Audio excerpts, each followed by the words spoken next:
3강입니다. 오늘은 자산의 종류를 알아봐요.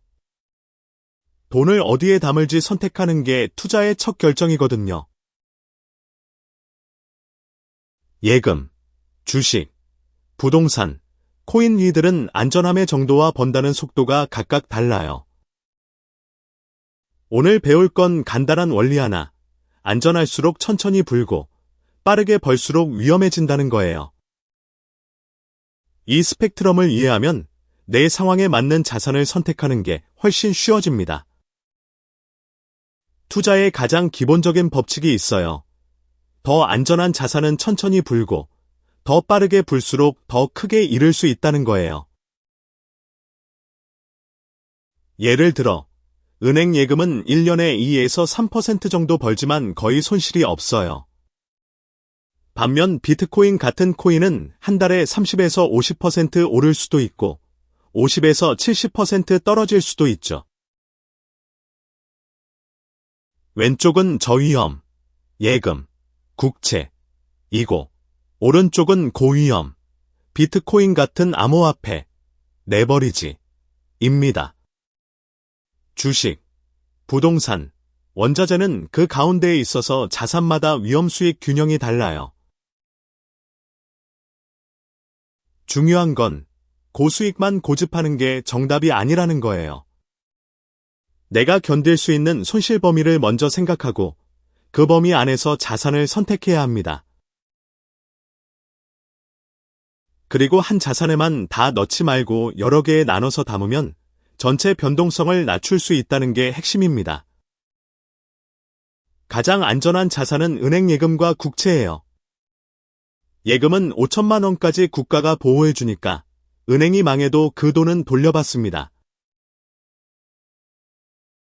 채권은 내 돈을 빌려갈게, 이자는 준다는 약속이에요. 지금 차트에 보이는 미 10년물 국채금리처럼 나라가 약속하는 채권은 가장 확실한 거죠. 다만 너무 안전하니까 번다는 속도가 느려요. 현재 환경 기준으로는 1년에 3에서 5% 정도면 잘하는 거라고 봐요. 비유하면 매달 월급의 5%를 모으는 느낌이죠. 물가가 오를 때는 문제가 생겨요. 이 이자보다 물가 상승률이 더 높으면 실제로는 손해보는 경우도 있습니다.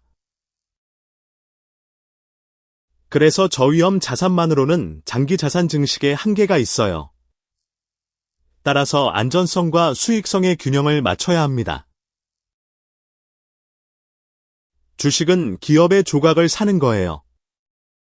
지금 차트에 보이는 S&P 500처럼 기업이 성장해서 벌면 그 이익 중 일부를 한테 나눠주거나 주가가 올라가는 식으로 이익을 봐요. 역사적으로 20년 이상 장기로 주식을 들고 있으면 물가 상승률보다 더 많이 번 사례가 대부분입니다. 하지만 1년 단위로는 크게 요동쳐요에 비유하면 장기 비행기 티켓은 확정된 가격이지만 단기 티켓은 계절, 날씨, 유류비에 따라 널뛰어요. 부동산은 건물, 땅처럼 실제 물건을 소유하는 거예요. 새로 지을 수 있는 데가 한정되어 있고 매년 유지비가 들지만 장기로는 값이 올라가는 경향이 있어요. 금이나 석유 같은 원자재는 물가가 오를 때 가격이 오르는 성질이 있어요. 예를 들어 2021년 높은 인플레이션 때 금값과 유가가 올랐듯이 물가 위험을 막는 방어용으로 쓰입니다. 주식과 부동산은 많은 성인 투자자들이 가장 기본적으로 가지고 있는 자산이에요. 이 둘의 공통점은 시간이 지날수록 값어치가 늘어나는 성장 자산이라는 거죠. 지금 차트에 보이는 비트코인처럼 암호화폐는 가장 변동성이 큰 자산이에요. 코인은 며칠 사이에 30에서 50% 오르거나 떨어질 수 있어요. 비트코인은 강세장 시기 2020에서 2021 같은 한 해 동안 3배까지 오르기도 했지만 약세장에서는 역으로 70에서 80% 떨어지기도 했어요. 차트에서 직접 확인해 보세요. 레버리지는 더 위험해요. 남의 돈을 빌려서 거래하는 건데 수익을 2배, 3배로 키울 수 있지만 손실도 같은 배수로 커져요. 극단적으로는 계좌가 통째로 청산될 수 있습니다.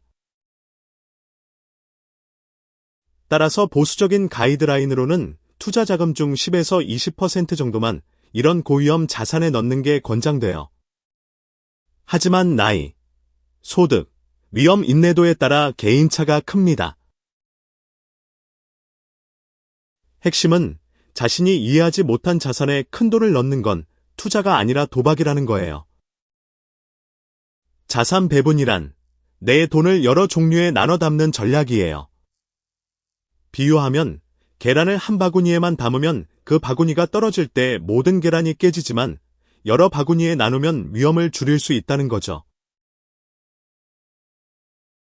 실제로 주식이 떨어질 때 채권은 오를 수 있고 달러가 약할 때 원화 자산은 강해지는 식으로 자산들이 서로 보완합니다. 이를 음의 상관관계라고 부르는데 이것이 배분의 핵심이에요. 나이는 하나의 참고점이에요. 예를 들어 20대는 시간이 많으니 안전자산 20% 플러스 주식 70% 플러스 고위험 10%로 시작할 수 있어요. 반면 50대는 안전자산 40% 플러스 주식 45% 플러스 채권 15% 정도를 기본으로 봅니다. 하지만 중요한 건 나이보다 내가 언제까지 투자할 건지, 목표로 번 돈이 얼마인지, 잃어도 괜찮은 범위가 어디까지인지를 먼저 명확히 하는 거예요. 가장 핵심은 한 자산에만 올인하지 않는 것입니다. 같은 100만 원이라도 배분된 자산은 변동성이 훨씬 작거든요. 3강을 정리할게요. 첫째, 모든 자산은 안전빠름의 스펙트럼 위에 있어요. 안전할수록 천천히 벌고 빠를수록 크게 잃을 수 있다는 거죠. 둘째, 예금 국채가 가장 안전하고 주식 부동산 원자재가 가운데 코인 레버리지가 가장 위험해요.